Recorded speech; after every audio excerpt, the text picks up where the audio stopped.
Thank you, Daniela. It is time for the headliner presented by Miller Lite, and let's bring in our guest, man that needs a bit of an introduction because it's AJ Hinch. You remember him as a big catcher for that 2003 Tigers team. How can we forget the 2003 Tigers? I don't think we can, but obviously just teasing them. The new manager of the Detroit Tigers, AJ Hinch, joins us. AJ, thank you so much. You know, I've been trying to forget about that 2003 season for a long time, and now you keep bringing it up. So it was fun to be in Detroit. It was not fun to lose all those games. Well, I'm a diehard, lifelong Tiger fan, obviously, my whole life. And I do have to say, though, and maybe I should thank you, that the 2003 Tigers really did a lot to cure my insomnia, because I would turn those games on, and before you know it, I was out. But aside from that, I mean, it was a long season. But let's go back. I mean, you're here now. It's obviously 2020. Have you seen kind of the city evolve a little bit? I don't know how much time. I know you spent some time, obviously, as an opposing manager and coach coming to the city. But where do you think Detroit was in 2003 and where it is today? Well, I think it's a lot different. You know, I think one of the things you've seen so much change downtown, just the infrastructure. The area around the ballpark, the things that fans can do whenever they come to the game, even staying downtown. I think it's done remarkable. Fast forward to being a remarkable city, and I know a lot of people, specifically the Ilitch family's done for the city of Detroit, and now that extra piece is once you build up a really cool area to live or to come and dine or now come to the ballpark, we have to produce on the field. So. Obviously as a visiting player, I've done it all. I've stayed downtown before. I've stayed out on the outskirts in Birmingham, and I'm seeing more and more activities being downtown and a lot more sales pitch downtown from the people that work for the Tigers to come and be a part of the downtown community and not just the outer suburbs. Well, the reason I ask you is because I tease you about 2003, and but seriously, fans still showed up. I mean, the team wasn't good. 43-119. Okay, let's get the losses out of the way. Most in American League history. But can you talk about the core and the passion of Tiger fans, because they've been around since 1901, obviously, charter member of the American League. So this is a long, storied, and proud franchise. No question. And I think when you walk around the ballpark, you see a ton of the history that quite honestly, a lot of franchises don't have. I'm proud to be a Tiger. You wear that English D. It's the same uniform that was worn by stars of the past and Hall of Famers and people that have come through Detroit. And the fans have remained the same. This is a very generational based fan base. And I love that. When you go around Michigan, you see Tiger gear. You see people that are born and bred to cheer on the Tigers. And and as far as 2003 goes, if we hadn't experienced that as a franchise, we probably don't get to the next 10 years after that were remarkably successful. And I think that's what we need to understand and make sure our fan base knows, that we appreciate their support during those times so that we can enjoy the incredible run of success that the Tigers had after that.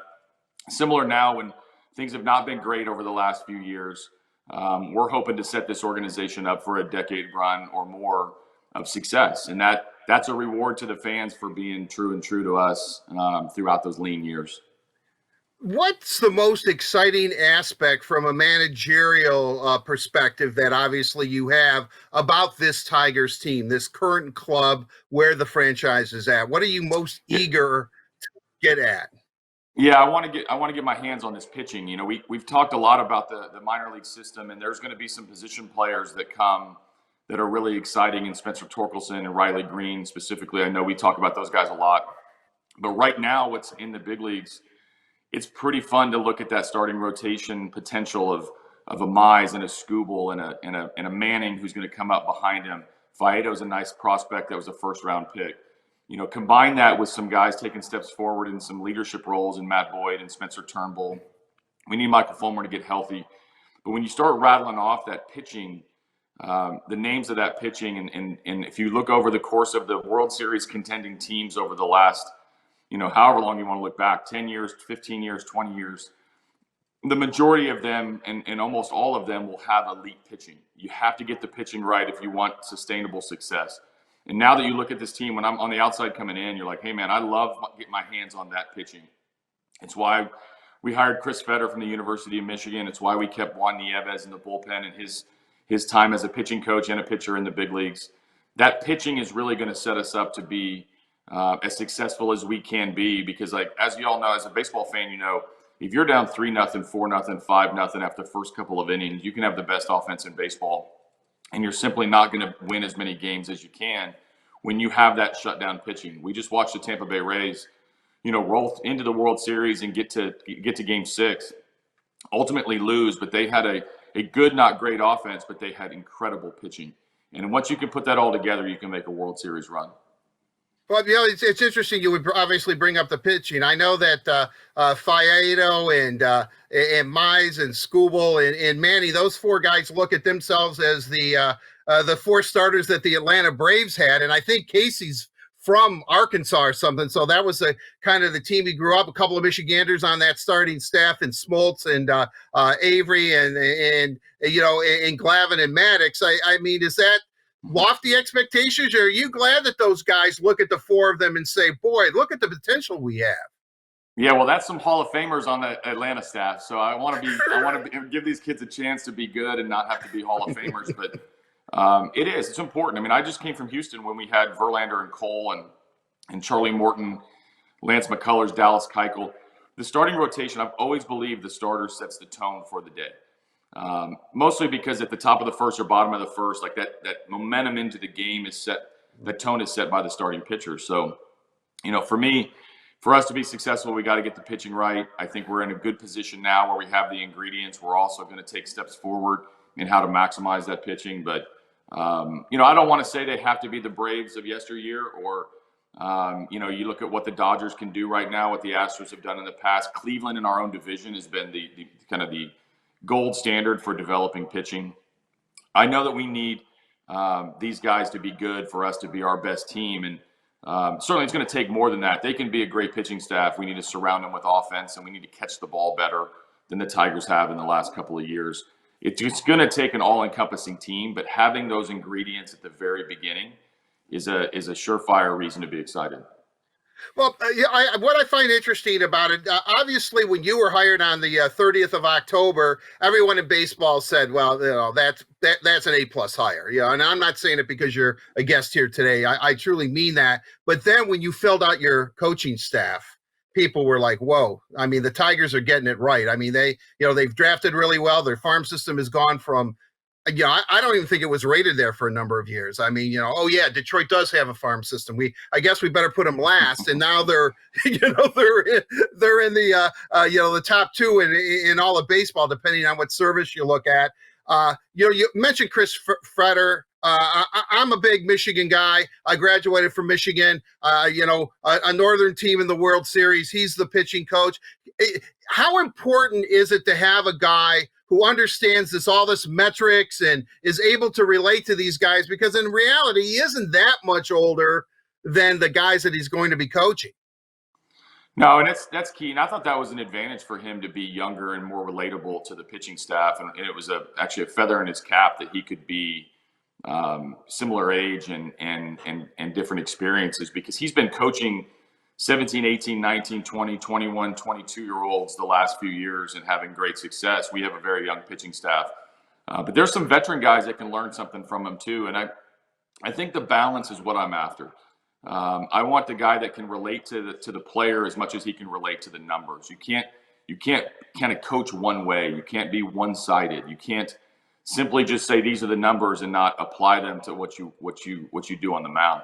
The thing about analytics that people don't talk enough about is the pitching side is the side of the game that you can take the most advantage of the technology, the pitch sequencing, the pitch shaping, the numbers, as everybody that spits out on TrackMan and Rapsodo, and these kind of fancy names of companies that can increase the likelihood of you being able to repeat your pitches. We have the ball in our hand whenever that pitcher's there, so he can create whatever spin on the ball, the carry on the ball, the extension down the line, all the stuff the numbers tell us.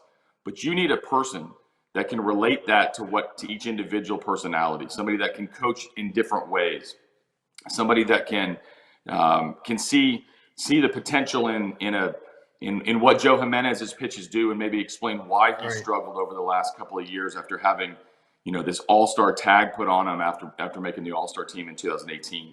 So that Chris Fetter is all-encompassing coach. He's not just a numbers guy. He's not just a player guy. He's found himself right in the perfect mix of both, and I think that's why he was the perfect hire for us. Well, there's so many ways I want to go, AJ, and I know we're running out of time with you, but I really want to ask you this. I mean, I'm from the school where there was no such thing as analytics. I don't even think it was a word when I was growing up. When I look at it now and I see during the course of the game, and baseball's is a numbers game. I used to look at batting average or win-loss record or innings pitched and hits given up. And, I used to look at those kind of statistics.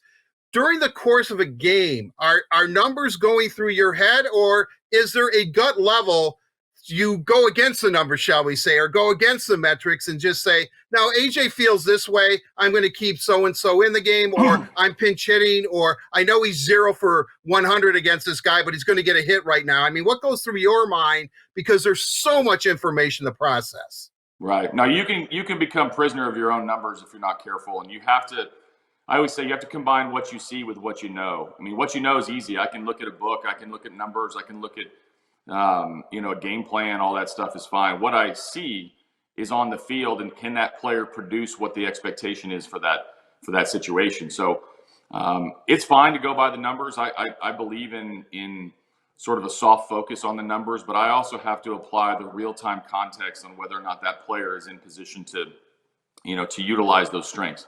The case in point being, let's say that we have a hitter up to bat who doesn't hit the high fastball. In Scooble's pitching, he's got a big carry fastball that can get up above the zone, but he can't produce that today.